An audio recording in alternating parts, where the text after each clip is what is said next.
कधी ऋषी भोसले तर कधी सत्या जाधव, प्रिन्सही तोच आणि कोट्यवधींचा माऊलीही तोच.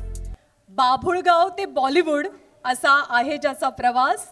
Architect, actor, television presenter, film maker, प्रत्येक मराठी माणसाच्या मनावरती अधिराज्य करणारा तो आहे बिग बॉस. स्वागत करूया रितेश देशमुख यांचं. रितेश, मनापासून स्वागत आहे आपलं. लय भारी प्रोमो, लय भारी एंट्री. आता उत्सुकता आहे ती तुमच्या होस्टिंगची. तुम्ही किती आणि कसे एक्साइटेड आहात? सर्वप्रथम वेळात वेळ काढून आपण सर्व इथे आलात त्याबद्दल मी तुमचा अत्यंत आभारी आहे. आणि एवढं सुंदर इंट्रोडक्शन मला 20 वर्षात कधीच मिळालं नाही, त्यासाठी मी तुमचा आभारी आहे. खरं म्हणजे बिग बॉसचा मी प्रचंड मोठा फॅन आहे, ह्या फॉर्मॅटचा, ह्या शोचा. आणि आज ही संधी मला दिल्याबद्दल मी कलर्स टीव्हीचे आभार मानतो. आणि मी प्रचंड एक्सायटेड आहे, कारण का हा माझा आवडता फॉर्मॅट आहे. अतिशय एंटरटेनिंग आहे, इमोशनल आहे. आणि कुठेतरी मला वाटतं की प्रेक्षक म्हणून तुम्ही जुडलेच असता. प्रत्येक गोष्टी ज्या गोष्टी शोमध्ये होतात, पण मला वाटतं की दॅट कनेक्शन जे प्रेक्षकांचं आणि कंटेस्टंटचं असतं. आता होस्ट आणि contestant it's going to be exciting आहे असं तर तुम्ही म्हणालातच. या शोबद्दल जेव्हा तुम्हाला पहिल्यांदा विचारलं गेलं तेव्हा तुमची रिॲक्शन काय होती? माझी पहिली रिॲक्शन होते की खरंच आपण, माझी करण्याची तर इच्छा होतीच, परंतु ॲक्च्युली आमची टसल बऱ्याच दिवसांपासून चालू होती की कधी होतो आहे. माझा पहिला प्रश्न कधी होतं. मला करायची तर इच्छा आहे, पण कधी होतं हा फार महत्त्वाचा प्रश्न होता. आणि मला जेव्हा हे सांगण्यात आलं की हा शो ह्या तारखेला होतो आहे आणि माझ्या 2-3 शूटिंग्स होत्या, पण मी म्हणालो की मी नक्कीच ॲडजस्ट करीन. आणि आय एम एक्सायटेड की 2-3 शूट्स मी अलीकडे पलीकडे पुश केलं आहे हा शो करण्यासाठी. होकार देण्याचं एकदम जेन्युइन रिझन किंवा एखादं खूप स्ट्रॉंग रिझन की हो मला हा शो करायचाच आहे? जो एका शोचा फॅन असतो त्याला जेव्हा ही संधी मिळते तो हो म्हणणारच आहे.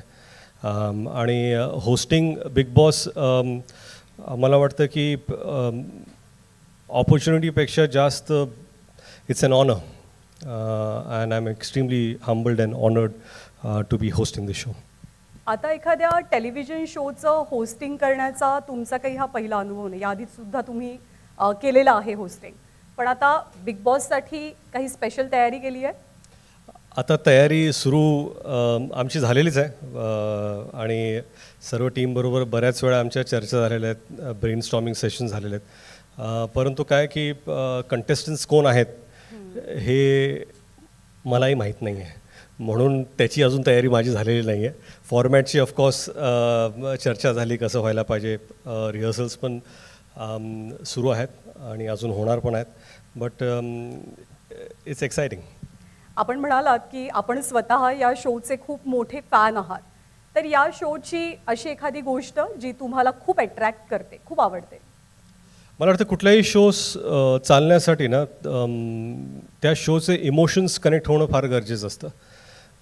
कंटेस्टंट्स येतात, त्यांच्याबद्दल आपल्याला काहीतरी माहिती असते, परंतु ती लोक व्यक्ती म्हणून कशी असतात ते या शोमध्ये 10व्या-12व्या दिवसानंतर आपल्याला कळायला सुरू होतं. त्यांच्यावरती जे प्रेशर्स असतात, जसं त्यांना सामना करावा लागतो, त्या प्रेशरबरोबर ते कसे होतात, कुठल्या लोकांशी त्यांची मैत्री होते, ते मॉरली कुठे करेक्ट आहेत. काय आहे की प्रत्येकजण प्रत्येक वेळी मॉरली करेक्ट असू शकत नाही, आपणही नसतो, कोणी नसतं. परंतु योग्य वेळी तुम्ही काय स्टँड घेता त्याच्याशी ऑडियन्स कनेक्ट होतं. आणि ते कुठेतरी प्रत्येक कंटेस्टंटमध्ये इनबिल्ट असतं.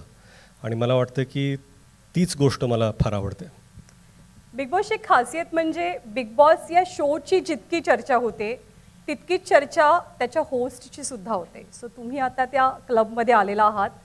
आणि सलमान खान ऑफकोर्स तुमचे सगळ्यात चांगले मित्र. तुमच्या मैत्रीचे खूप किस्से आम्ही ऐकलेत, पाहिलेत तुम्हाला एकत्र. काही टिप्स घेतल्यात किंवा मिळाल्यात? काय माहिती आहे का, ते जसं होस्ट करतात ना तसं मला वाटत नाही जगात, भारतात सोडा, जगात हा एक जगातला सर्वात मोठा प्लॅटफॉर्म आहे. जगात कोणीही होस्ट करू शकत नाही. त्यांची एक इनबिल्ट नॅचरल स्टाईल आहे, त्यांचा एक ॲटिट्यूड आहे, त्यांचा एक स्वॅग आहे, तो फक्त त्यांचाच आहे. आणि खरं म्हणजे त्यांना पाहून तर बरंच काही कळतं की कसं इंटरॅक्ट करायला पाहिजे, कुठल्या मर्यादा जपल्या पाहिजेत. आणि कसं आहे की कंटेस्टंट जसे स्टँड घेतात तसं होस्टलासुद्धा स्टँड घेणं गरजेचं असतं. आणि तिथं एक थिन लाईन असते की ते तुमच्या स्वभावामुळे तुम्ही एक स्टँड घेऊ शकता, परंतु एथिकली मॉरली तो स्टँड त्यावेळेस घेणं फार गरजेचं असतं. आणि I will try and take that stand.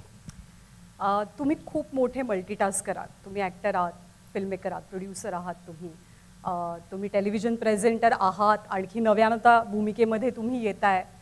हे स्टार्टअप आहे तुमचा. हे सगळं मल्टीटास्किंग तुम्हाला काय शिकवतं, काय देतं?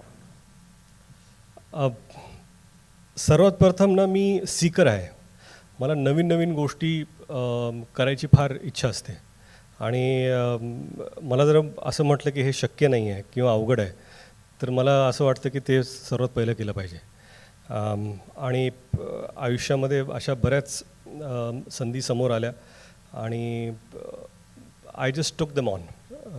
आणि कसं आहे की इट्स नॉट की प्रत्येक वेळा तुम्ही यशस्वी होता किंवा तुम्ही जे पाऊल घेता ते यशस्वी ठरतं, परंतु प्रयत्न सोडले नाही पाहिजेत. And this is an exciting platform.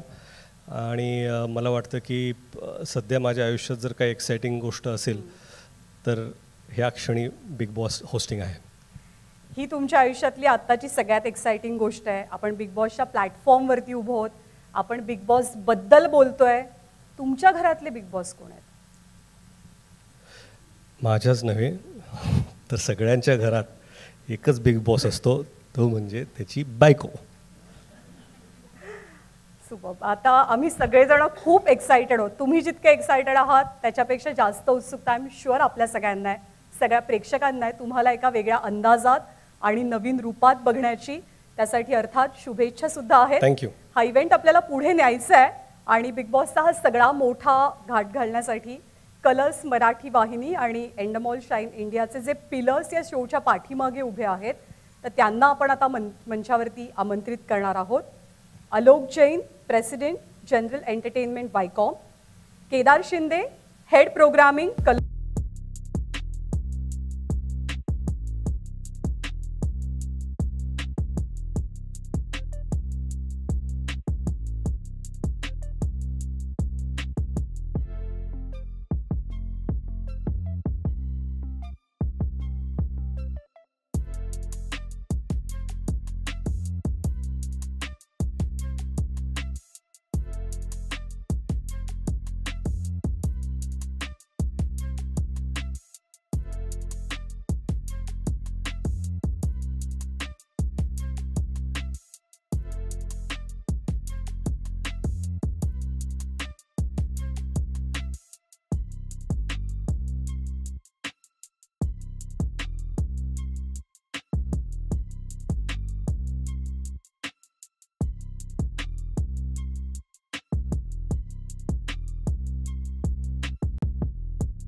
संधी आम्ही देण्याचा अर्थातच प्रयत्न करू.